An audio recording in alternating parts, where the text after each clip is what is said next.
आज हम देखेंगे post cold war realist. Post cold war क्या सिचुएशन थी इंटरनेशनल पॉलिटिक्स की। ओके, सो जो मीर साइमर उन्होंने बुक लिखी जिसका नाम है the tragedy of great power politics which was publish in 2009 अब 2001 sorry.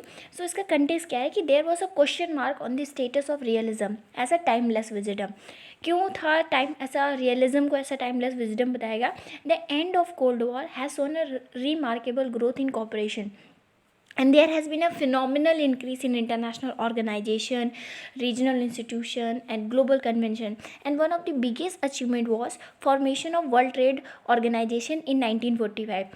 USA has been trying to establish a platform to determine rules of international trade since Bretton Woods conference in 1945. However, such an institution could not come into existence then. The end of Cold War led to emergence of globalization, denoting the interdependence. Means है क्या कि जब cold war हुआ तो एक रीमार्केबल growth देखने को मिली corporation में, और वहाँ पे फिनोमिनल इंक्रीज हुआ इंटरनेशनल ऑर्गेनाइजेशन में, रीजनल इंस्टीट्यूशन में, इन सब चीज़ों में आया। और बिगेस्ट अचीवमेंट क्या थी कि वहाँ पे वर्ल्ड ट्रेड ऑर्गेनाइजेशन का फॉर्मेशन भी हुआ। यूएसए क्या ट्राई कर रहा था कि एक ऐसा प्लेटफॉर्म बनाए जो डिटरमाइन करे रूल ऑफ इंटरनेशनल ट्रेड का, सिंस ब्रिटेन वुड कॉन्फ्रेंस से कर रहा था। बट ये पॉसिबल कब हुआ? एंड ऑफ कोल्ड वॉर के बाद। ठीक है, तो after and of cold war एक इमरजेंस देखने को मिली ग्लोबलाइजेशन की। ठीक है, जो इंटरडिपेंडेंस को डोनेट करता है। ठीक है, सो रियलिस्ट पॉलिटिक्स जो होती थी, there is no more relevance. Okay, so international politics will now be conducted on lines of liberalism as suggested by liberals. Okay, so it means that nation need not to be concerned about the armed races and they can pursue the politics of cooperation.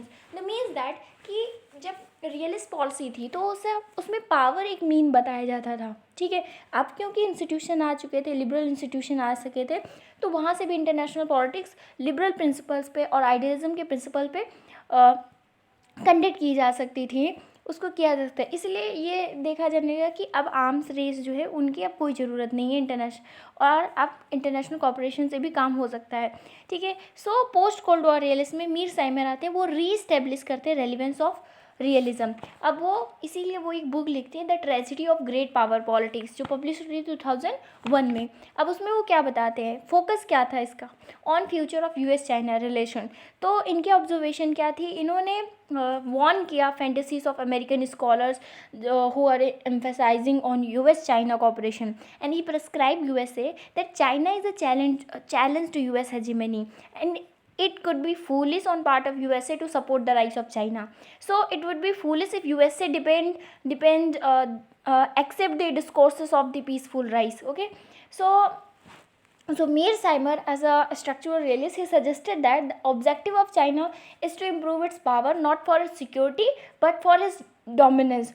So according to him, states are power maximizer rather than security maximizer. He suggested that the sooner USA take a step to contain China, the better it is. The reason is that gap between power of US-China is disappearing fast and never ever in the history. The rise of any country in context of all dimensions of power has been so fast like that of China. Okay, so Napoleon Napoleon said that the once China will come out of the slumber, it will be astonish the world. Okay, so आप इसको याद कर सकते हो, आप use कर सकते हो कि नेपोलियन ने चाइना के लिए क्या यूज़ किया कि once China will come out of the slumber, it will astonish the world. And then फिर मीर साइमर क्या सजेस्ट करते हैं, कौन कौन सी पॉलिसीज़ बताते हैं, तो ये दो पॉलिसीज़ बताते हैं, एक डायरेक्ट एक्शन बताते हैं, एक इनडायरेक्ट एक्शन बताते हैं। ठीक है, सो डायरेक्ट एक्शन में क्या बताते हैं कि देयर आर टू मेथड, एक तो है कि आप वॉर करो, एक है ब्लैकमेलिंग करो। वॉर इफेक्टिव होगा लेकिन एक्सट्रीमली कॉस्टली हो सकता है। एक ब्लैकमेलिंग होता है, वो कॉस्ट इफेक्टिव तो होगा बट ऐसा हो सकता है कि ब्लैकमेलिंग काम भी ना करे। ठीक है, सो डायरेक्ट वॉर में एक इन्होंने बताया कि बैक पासिंग बताया, it means shifting the burden to some other countries like India. So it should be noted that India is a ideal swing state, okay, negative from the perspective of US. And second is bait and bleeding. Okay, bait and bleed means support one country against another and let two countries bleed them. Example like मतलब अगर देखा जाए तो USA की यही policy रही है, bait and bleed them. Just like वो पाकिस्तान को सपोर्ट करता था इंडिया के अगेंस्ट, एक टाइम की बात थी, इंडिया को सपोर्ट करता था चाइना के अगेंस्ट, सऊदी अरबिया को सपोर्ट करता है ईरान के अगेंस्ट।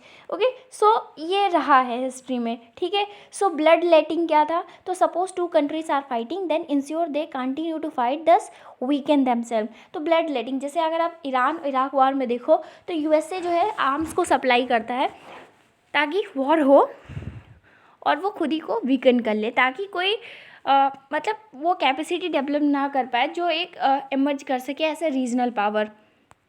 अब अगर हम डिफरेंस देखें कि केनेथ वोल्टर्स मीर साइमर में क्या आता है, तो both are structural realist but little bit difference है यहाँ पे कि वोल्टर्स जो थे वो डिफेंसिव रियलिस्ट थे, मीर साइमर जो थे वो ऑफेंसिव रियलिस्ट थे। ओके, सो अगर वोल्टर्स के व्यू के तो वो क्या बोलते हैं कि there is no need go for a endless search for power and nation should acquire power which is sufficient for its defence. Okay, so Waltz's का व्यू है कि एंडलेस सर्च फॉर पावर हमें नहीं जाना है, हमें वो पावर चाहिए जिससे हमारा नेशन का जो नेशनल इंटरेस्ट है वो सिक्योर हो, ठीक है। तो वो मेजर क्या कहते हैं कि सफिशिएंट पावर और डिफेंस की पावर को बताते हैं कि आपके पास डिफेंस होना चाहिए। वो डिफेंसिव रियलिस्ट है, सो वो डिफेंस के लिए ज़्यादा एम्फोसाइज करते हैं। तो he support the security maximisation rather than power maximisation. तो वो सिक्योरिटी मैक्सिमाइजेशन पे ध्यान देते हैं, ना कि पावर मैक्सिमाइजेशन पे। सो इनके हिसाब से क्या है, unnecessary amount of power is counter productive. Why?